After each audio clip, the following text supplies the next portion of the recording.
Hello दोस्तों, नमस्कार। आज की इस वीडियो में हम भारत के वायसराय के बारे में पढ़ेंगे। पिछली वीडियो में हमने बंगाल के गवर्नर जनरल और भारत के गवर्नर जनरल के बारे में पढ़ लिया था। आज की इस वीडियो में हम भारत के वायसराय के बारे में पढ़ेंगे। अगर वो पिछली वीडियो आपने नहीं देखी है तो कमेंट सेक्शन में आपको लिंक दे दिया है, लिंक को ओपन करके आप उन वीडियो को भी देख सकते हैं। तो चलिए स्टार्ट करते हैं आज की इस वीडियो को। और वीडियो आपको अच्छी लगे तो वीडियो को लाइक ज़रूर कर दें, क्योंकि आपकी एक लाइक से मेरे को काफ़ी ज़्यादा मोटिवेशन मिलती है। तो चलिए स्टार्ट करते हैं आज की इस वीडियो को। भारत के प्रथम वायसराय लॉर्ड कैनिंग या फिर भारत के अंतिम गवर्नर जनरल लॉर्ड कैनिंग। तो क्वेश्चन जो वो दो तरह से पूछ लिया जाता है कि भारत के प्रथम वायसराय कौन थे या फिर भारत के अंतिम गवर्नर जनरल कौन थे। तो आपने लॉर्ड कैनिंग ही करना है, तो ये आपने कन्फ्यूज़न नहीं रखनी है। ये कन्फ्यूज़न जो वो आपने दूर रखनी है कि भारत के अंतिम गवर्नर जनरल और भारत के प्रथम वायसराय लॉर्ड कैनिंग ही आपने याद रखना है। चलिए इनके बारे में थोड़ी सी डिटेल में जानते हैं कि जब 1857 का विद्रोह होता है तो क्या होता है कि ब्रिटिश ईस्ट इंडिया कंपनी जो होती है उनका अधिकार जो वो भारत में समाप्त हो जाता है और ब्रिटिश ईस्ट इंडिया कंपनी की जगह भारत में ब्रिटिश सरकार का सीधा ही आधिपत्य जो वो जम जाता है। जिसके तहत ब्रिटिश सरकार क्या करती है कि भारत में जो गवर्नर जनरल का पद होता है उसको समाप्त कर देती है और उसकी जगह गवर्नर जनरल की जगह भारत में वायसराय को नियुक्त किया जाता है। इसी तरह से भारत में ब्रिटिश सरकार द्वारा लॉर्ड कैनिंग को भारत का प्रथम वायसराय जो था वो नियुक्त किया गया था। तो इसी तरह से आपको क्वेश्चन दो तरह से बनता है कि भारत के अंतिम गवर्नर जनरल और भारत के प्रथम वायसराय। तो लॉर्ड कैनिंग आपने याद रखना है। इसके साथ ही उन्होंने भारत में क्या क्या सुधार किए थे या फिर उनकी क्या नीतियां थी।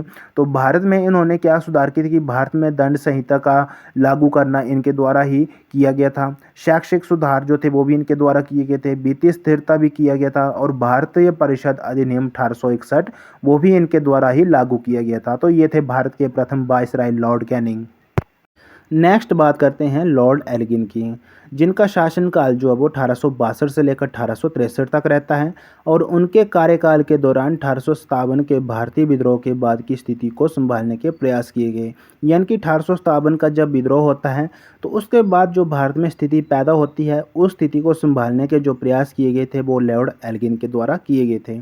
और इनका जन्म कब हुआ था? तो इनका जन्म जो था वो 20 जुलाई 1811 को हुआ था। यहाँ पे थोड़ी सी टाइपिंग में मिसमैच है, तो 1811 आपने याद रखना है। 20 जुलाई 1811 को लॉर्ड एल्गिन का जन्म हुआ है और उनकी मृत्यु जो थी वो 1863 में होती है और उनकी समाधि जो वो धर्मशाला के मैक्लोडगंज में सेंट जॉन चर्च में स्थित है। तो इनसे संबंधित क्वेश्चन पूछ लिया जाता है कि भारत के एकमात्र ऐसे कौन से वायसराय हैं जिनकी समाधि जो है वो हिमाचल प्रदेश के धर्मशाला के मैक्लोडगंज में सेंट जॉन चर्च में स्थित है। तो लॉर्ड एल्गिन आपने याद रखना है। नेक्स्ट बात करते हैं जॉन लॉरेंस की, जिनका शासनकाल 1863 से लेकर 1869 तक रहता है और इनके द्वारा कौन कौन से सुधार जो भारत में किए जाते हैं या कि फिर इनके शासनकाल में कौन कौन सी घटनाएं घटित होती हैं। जैसे कि वन विभाग की स्थापना इनके शासनकाल में की गई थी, यानी कि भारतीय वन विभाग की स्थापना जो थी वो जॉन लॉरेंस के द्वारा की गई थी, जो वनों के संरक्षण और प्रबंधन के लिए जिम्मेदार था। रेलवे का विस्तार भी इनके द्वारा ही किया जाता है। उन्होंने भारत में रेलवे नेटवर्क के विस्तार को बढ़ावा दिया, जिससे व्यापार और संचार में सुधार जो था वो किया गया था। और कृषि सुधार भी इनके शासनकाल में ही हुआ था, यानी कि जॉन लॉरेंस के द्वारा कृषि पर भी अच्छा सुधार जो था वो किया गया था। यानी कि पंजाब किराएदारी अधिनियम पारित किया गया था, जिससे किसानों को कुछ सुरक्षा जो थी वो प्रदान की गई थी। यानी कि क्वेश्चन इस तरह से भी पूछ लिया जाता है कि ऐसा कौन सा वायसराय था जिनको पंजाब का रक्षक भी कहा जाता है। तो आपने जॉन लॉरेंस ही आपने याद रखना है, यानी कि जॉन लॉरेंस को ही पंजाब का रक्षक जो है वो कहा जाता है। दूर संचार की बात करें तो भारत को यूरोप से जोड़ने के लिए टेलीग्राफ लाइनों की स्थापना जो थी वो भी जॉन लॉरेंस के द्वारा ही की गई थी। यानी कि क्वेश्चन पूछ ली जाता है कि भारत को यूरोप से जोड़ने के लिए टेलीग्राफ लाइनों की स्थापना किसके द्वारा की गई थी। तो जॉन लॉरेंस आपने याद रखना है। नेक्स्ट बात करते हैं लॉर्ड मेयो की, जिनका शासनकाल 1869 से लेकर 1872 तक रहता है और ये भारत के एकमात्र ऐसे वायसराय थे जिनकी पद पर रहते हुए हत्या कर दी गई थी। तो आपको क्वेश्चन पूछ लिया जाता है कि भारत के एकमात्र ऐसे कौन से वायसराय थे जिनकी पद पर रहते हुए हत्या कर दी गई थी। तो लॉर्ड मेयो आपने याद रखना है और इनके शासनकाल में ही 1872 में पहली बार जनगणना की शुरुआत जो थी वो की गई थी। तो यहाँ पे मिसिंग है थोड़ा सा, 1871 लिखा हुआ है मैंने, तो 1872 आपने याद रखना है कि भारत में पहली बार जनगणना की शुरुआत जो थी वो 1872 में हुई थी। नेक्स्ट बात करते हैं लॉर्ड नॉर्थबुर्ग की, जिनका शासनकाल 1872 से लेकर 1876 तक रहता है और बड़ौदा के गायकवाड़ को हटाना इनका प्रमुख कार्य था। कृषि योग्य भूमि पर भार कम करने की नीति जो थी वो भी इनके द्वारा अपनाई गई थी। प्रिंस ऑफ वेल्स की जो भारत यात्रा हुई थी वो भी नॉर्थबुर्ग के शासनकाल में हुई थी और बिहार में अकाल पड़ता है वो भी इनके शासनकाल में ही पड़ता है और पंजाब में कूका आंदोलन जो होता है वो भी लॉर्ड नॉर्थबुर्ग के शासनकाल में ही होता है।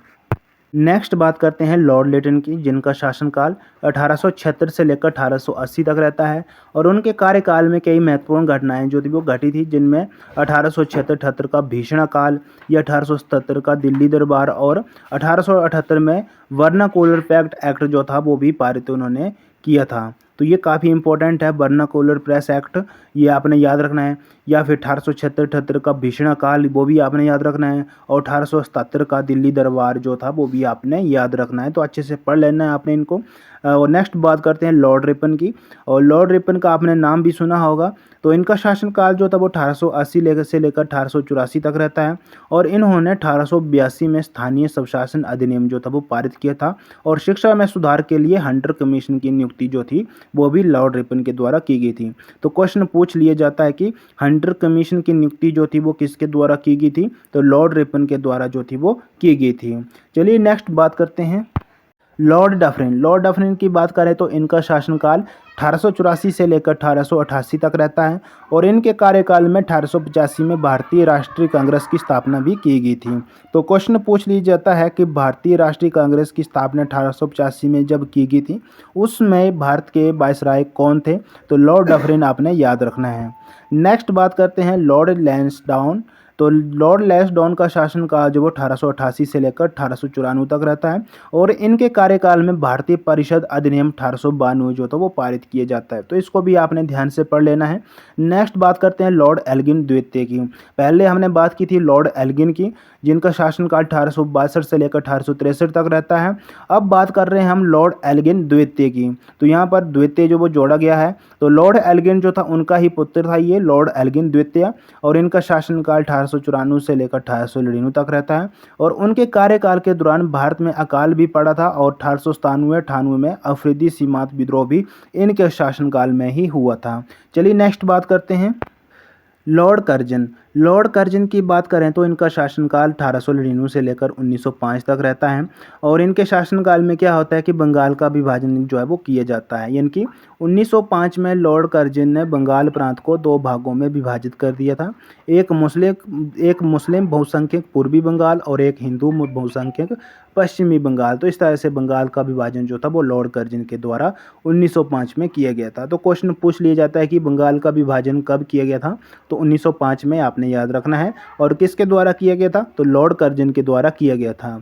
नेक्स्ट बात करते हैं लॉर्ड मिंटो द्वितीय। तो लॉर्ड मिंटो का शासनकाल जो था वो 1905 से लेकर 1910 तक रहता है। इनकी लॉर्ड कर्जन के बाद जो भारत के वायसराय बनते हैं वो लॉर्ड मिंटो द्वितीय बनते हैं और सांप्रदायिक निर्वाचन का जनक भी इन्हें माना जाता है। तो क्वेश्चन पूछ लिया जाता है कि भारत में सांप्रदायिक निर्वाचन का जनक जो वो किसे माना जाता है, तो लॉर्ड मिंटो द्वितीय को जाना जाता है। और मॉर्ले मिंटो सुधार जो 1909 में हुआ था वो भी इनके द्वारा ही किया गया था। इसके साथ ही भारतीय राष्ट्रीय आंदोलन ने जो रफ्तार पकड़ी थी इनके शासनकाल में ही पड़ी थी, जिसमें स्वदेशी आंदोलन और क्रांतिकारी गतिविधियों में वृद्धि शामिल थी। नेक्स्ट बात करते हैं लॉर्ड हार्डिंग।